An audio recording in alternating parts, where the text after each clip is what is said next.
Baik, bismillahirrahmanirrahim. Assalamualaikum warahmatullahi wabarakatuh. Selamat datang di WiFi Network.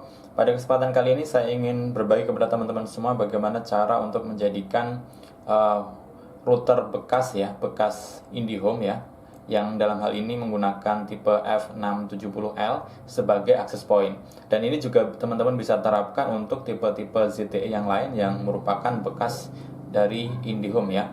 Oke, jadi sebelum kita lanjut kepada penyetingan-penyetingannya, akan saya tunjukkan dulu tentang kondisi realnya seperti apa begitu ya.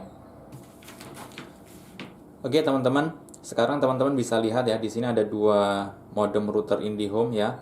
Yang satu ini yang masih aktif ya, ini masih aktif ya. Jadi kalau misalkan kita lihat di sini internetnya masih nyala ya. Dan kemudian ini juga masih terhubung dengan fiber optik. Nah, sementara yang satunya ini sudah tidak terhubung lagi dengan fiber optik, dan nantinya kita akan manfaatkan sebagai access point ya untuk memperluas jaringan di rumah kita. Misalkan ini nanti ditaruh di lantai 1 dan ini akan kita taruh di lantai 2 atau di lantai 3 begitu ya. Sehingga coverage area untuk WiFi ini bisa tetap dimanfaatkan sampai lantai 2 atau lantai 3 begitu. Oke. Nah, ini adalah kondisinya ya. Jadi nanti kita akan sambung dari dari LAN ini ya, dari port LAN ini kemudian ke port LAN yang ada di modem router kedua begitu, dan kita sudah siapkan juga kabelnya.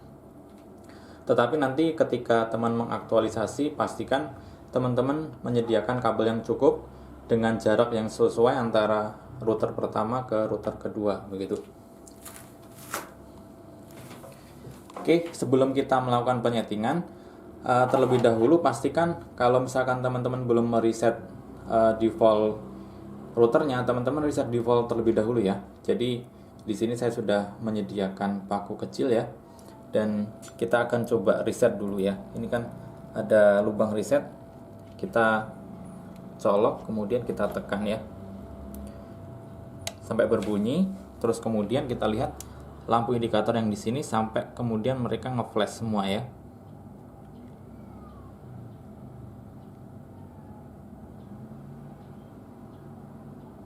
Nah, itu sudah nge-flash. Sekarang kita lepas dan kita tunggu sampai dengan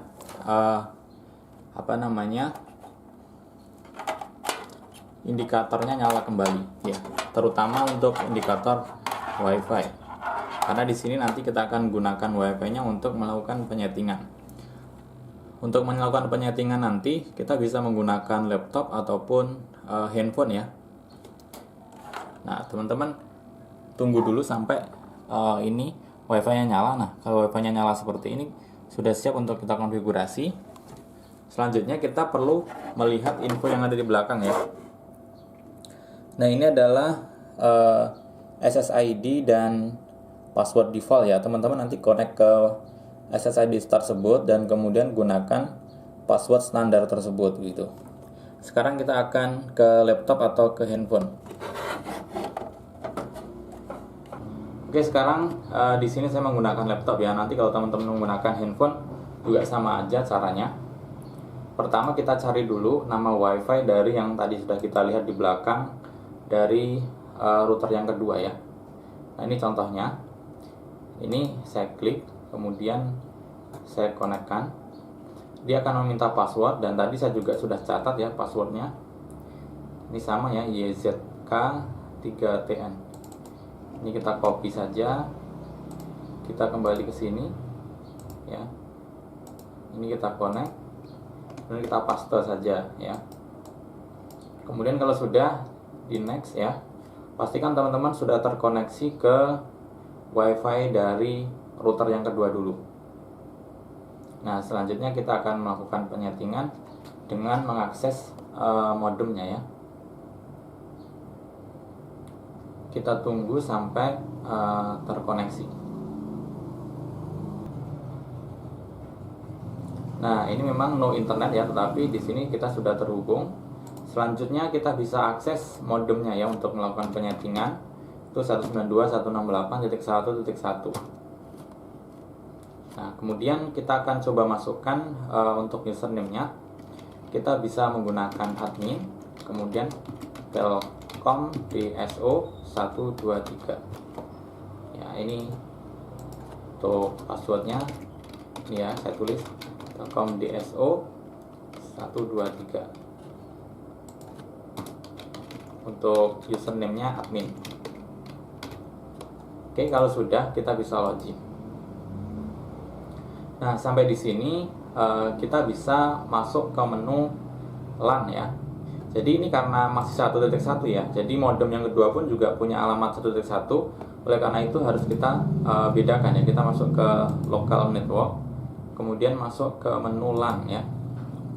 Kemudian kita pilih yang DHCP server. Nah, di sini nih DHCP servernya, LAN IP address-nya kita buat jangan satu ya, tetapi yang lain itu. Contoh misalkan di sini 2 gitu ya. Terus kemudian dari yang start DHCP-nya ini kita rubah jadi misalkan 100 gitu ya. Kemudian ISP DNS di off aja nggak apa-apa. Kemudian ini kita isi 8 kemudian titik 8. Oke, kalau sudah seperti ini kita apply ya.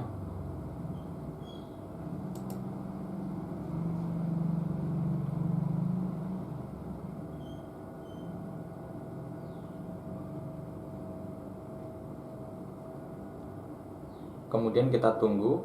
Kita boleh cek di sini apakah masih terhubung atau tidak ya. Kalau masih terhubung berarti oke. Nanti untuk akses berikutnya untuk yang modem kedua ini pakainya bukan 192.168.1.1 tapi kita bisa akses 192.168.2. Ini kalau sudah nanti sudah tersetting ya.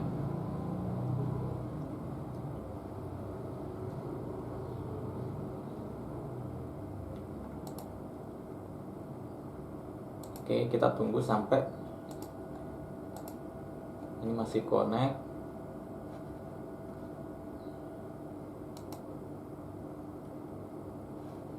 Ini kalau belum bisa, teman-teman bisa disconnect dulu ya. Disconnect dulu. Kemudian connect ulang.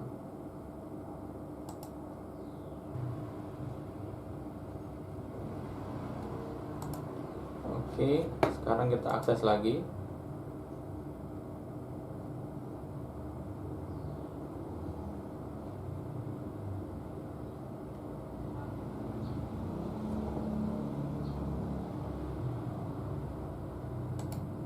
Cek di sini infonya.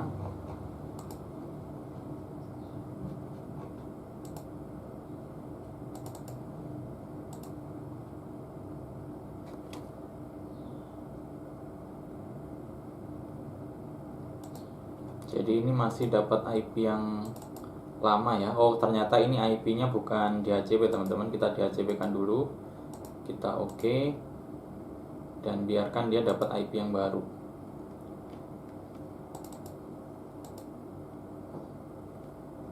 Oke, sekarang kita udah dapat IP yang baru. Ternyata tadi itu settingannya statik, jadi kita sudah otomatiskan dan sekarang sudah bisa ya, sudah bisa masuk. Nah, selanjutnya kita masuk lagi. Oke, kita paste dari sini aja biar cepet ya.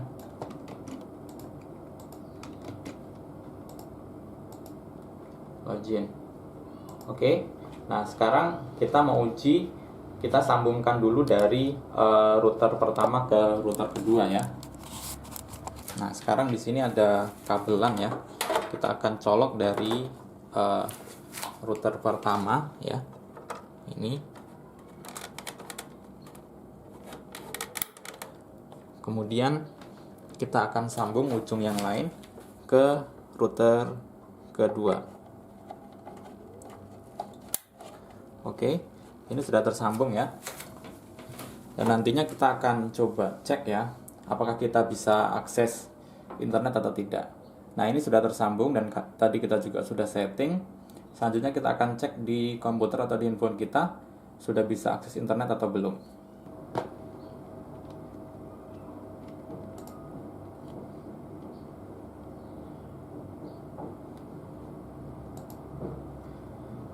Oke teman-teman, sekarang kita sudah di laptop ya. Untuk mengecek kembali ya, kita bisa disconnect dulu ya, supaya nanti kita bisa langsung dapat IP itu dari yang modem yang pertama gitu, yang ada internetnya.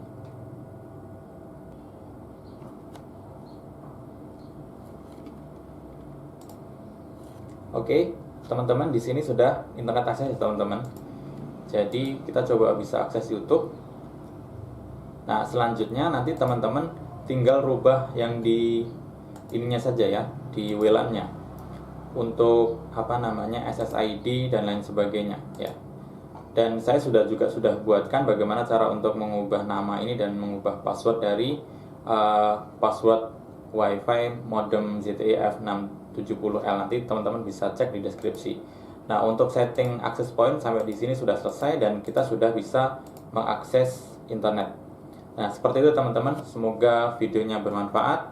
Jangan lupa untuk subscribe bagi yang belum, kemudian like videonya dan bagikan ke seluruh media sosial teman-teman semuanya. Sampai jumpa di video-video selanjutnya. Saya akhiri. Assalamualaikum warahmatullahi wabarakatuh.